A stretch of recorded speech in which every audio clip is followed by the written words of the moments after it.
We're going to look at a Nikon autofocus camera, and this is, I believe, Nikon's second attempt at an autofocus camera. It's the Nikon F-801, or I believe in America it was called the N8008. The camera beforehand, I think, was a Nikon F-501, and they sort of brought this is sort of semi-professional one, but you can pick these up quite cheaply. Here it is. It's a beast of a camera. But it's really good. The thing about it is it's got a lot of features on here which would have been reserved for like a proper professional camera, but they built everything onto this thing. It was superseded by the F-801S, which had a spot metering function, slightly better autofocus. But that's not to get away from the point that this is a really good autofocus camera, and they're not massively expensive. It has a top shutter speed of 1/8000. It has all the features like depth of field preview, everything you can imagine on it. It's program modes, aperture priority, everything. It's sort of screwed. I'll turn it on, you can hear it. It's got a screw-driven autofocus, so it sort of screeches a little bit, but it works. It does a very good job of it. But yeah, so it's a feature pack. It does weigh a lot. I think it's a brass body covered by polycarbonate or some kind of plastic over the top. So it's a chunky camera, to say the least. But no, I mean, again, another cheap autofocus camera you can buy. But with this, though, it's sort of half the story. I know with the computers, they were sort of like getting onto the world of electronics and computers were getting more powerful, but sometimes, like Minolta with its cards, you couldn't add all the features directly onto the camera, so you had to have sort of additional parts. Now, I believe, let me just check, I've got this right. Yeah, so what you could get was a back unit for this. These are really cheap. Get this for £35, called the MF21, that went over the back of the camera and gave you some really interesting additional features. It did the time, you know, it imprinted the date and time onto the film and stuff like that. It also gave you the MF21 gave you the ability to shoot 19 consecutive bracketed shots at different exposures. I mean, I don't know why you'd ever want to do that, but you can. It also gave the camera the capability to do time lapse. Now, obviously, I don't know if you could build a gigantic back on this with hundreds of rolls of frames of film, but obviously a time lapse with 26 frames, 36 frames isn't going to be the most amazing time lapse on the planet, but you could do it. The other feature, which is really interesting, is it had a focus mode that was built into the the MF21, whereby it would focus on a point, it wouldn't fire, but the moment an object passed into that focal point, then the camera would fire. So it sort of detected movement. I mean, that's not on the basic camera. And I think the last thing that it had was long exposure. You could do an exposure, I'm going to check the time here. You could do an exposure up to 99 hours on the camera. So basically you could leave it open for 99 hours. I don't know why you do that. Night photography of some kind, but 99 hours is like days. So you could leave the mirror up and like expose it for 99 hours if you so wished. So yeah, so it's called freeze focus. Hang on, here it is. Freeze focus priority functions. The camera shutter is released automatically when the subject enters a preset focus position. Really clever. But I mean, you can buy, so if you get one of these, either the F-801 or the F-801S, I think it's like 808S, 808 for the American version, then you buy that back unit for the MF2021, which you can pick up for like 35, 40 quid. You've got a really powerful camera. But it's a chunky beast. It really is good. I mean, it's got loads of functions on it. I mean, obviously then you get access to all the Nikon autofocus lenses, and Nikon's, great lenses. No, they're not Zeiss's, but that's just my sort of take on it. But they are great lenses, and it is a fantastic camera. But it's a chunky, heavy piece of machinery, but really reliable. Apparently, they're very reliable. And the other one that I like most about this is it takes standard. He says his hand slips off. Takes standard batteries. I'll show this. Takes the standard AA batteries that you could just pop in the bottom. So obviously it's one of these ones you can take anywhere in the world, and you won't get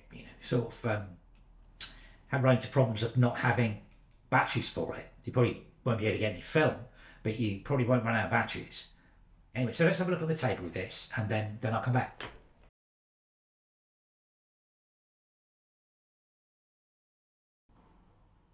Okay, so this is the Nikon F-801.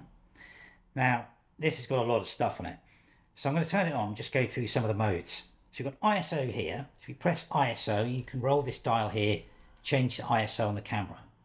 You've got a drive mode button. Now you've got continuous low, continuous high, or single shot. I think you can see them, they appear in here. Single shot. Hang on, let's try that. I don't think there's any film in this.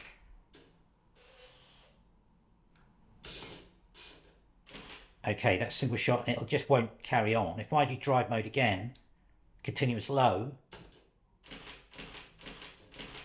then drive mode again, or the wheel, continuous high, sounds a bit quicker. There's probably some statistical, like 4.5 frames per second. I don't know what it is, but it's quicker than the other one.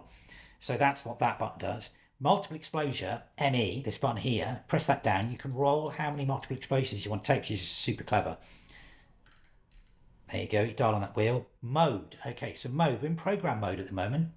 Press mode, you've got program high, hang on, you've got program high, program low, and then program in the middle. So it's like sort of, program high goes towards highest shutter speeds, program low goes towards low shutter speeds, that kind of a deal. Then you've got S, okay, so shutter priority, aperture priority, and manual mode as well. So you've got all those kind of modes there. You've got a timer. Let's just go back from shutter. And again, obviously, once you've gone into that mode, this wheel controls which one you picked. Interesting. Let's go to manual. I've never tried that before. Manual, what controls what? Okay, so I'd have to press something else to get to manual. Yeah, so how do I... Oh, of course. Obviously with this, I just changed that. Let's unlock it. There you go. And you change the aperture on the front. I don't know if you could use this one of those newer lenses that doesn't have aperture priority and aperture control on the lens mode. Let's put that back to program mode. There you go. Okay, so over here you've got your different exposure modes. It's a tiny little thing here that flicks between center weighted and matrix. On the later model, the F-801S, you've got spot as well. Timer, 10 seconds. You can do your, how far can that go? I don't know what 2F means, but you can say 10-second timer. You can change your timer modes. Put that back to 10. And then to rewind your film, you've got to press these two down. I think you can auto rewind in the CF functions, or you could press these down and it rewinds the film. Then you've got exposure compensation, again, all controlled from this dial here. And then you've got the on-off switch. Now the on-off switch has got three settings. You've got this noise mode here that I think it peeps. Maybe not. It's supposed to, no, I think I probably turned the volume off in the CF settings, but that's supposed to give you a peep when you're in focus. Okay, so let's have a quick look on the back. You can see the front lights up there as well. So you've got like a light mode here, so that illuminates inside the eyepiece when you're looking. Exposure lock there.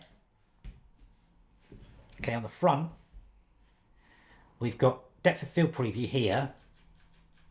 You've got your different modes of shooting. You've got servo, continuous, and manual focus. So servo, continuous. So sorry, single shot, not servo. That's continuous focus, so it'll keep tracking. That's single shot, so it'll like lock on and stay there. Manual focus. Let's see if that's single. Then this AF autofocus lock button, which you can focus on something, press down the button, and it'll basically lock onto focus. You've got something here, probably for flash. Don't know what that is, as usual.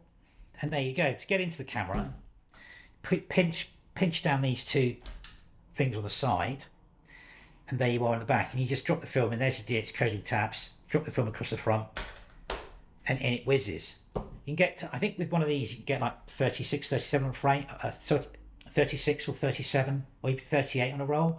A lot of the Nikon cameras can do this. They can shoot a lot more. on the, because they don't wind forward enough. So if you're careful and you load in a dark bag, I think you get about 37 or 38 frames on one of these cameras. Anyway, so that's it. That's the Nikon F-801. Really, it's got everything you ever need on this thing. And obviously with a data back on there, you've got even more features.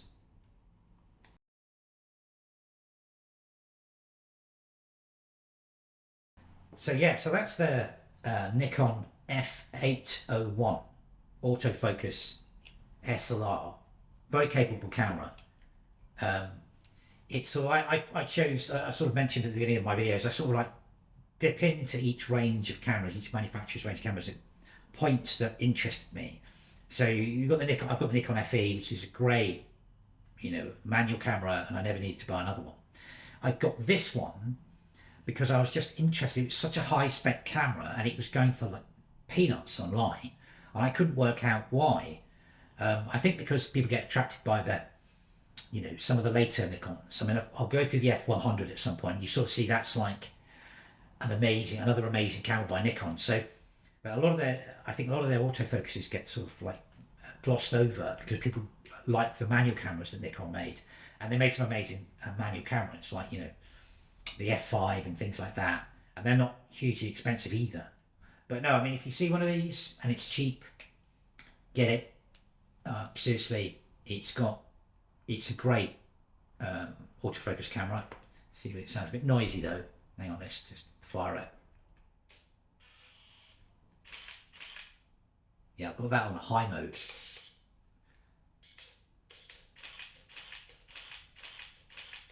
Yeah, there you go. Great bit of technology. Well done, Nikon. Okay, thanks for watching.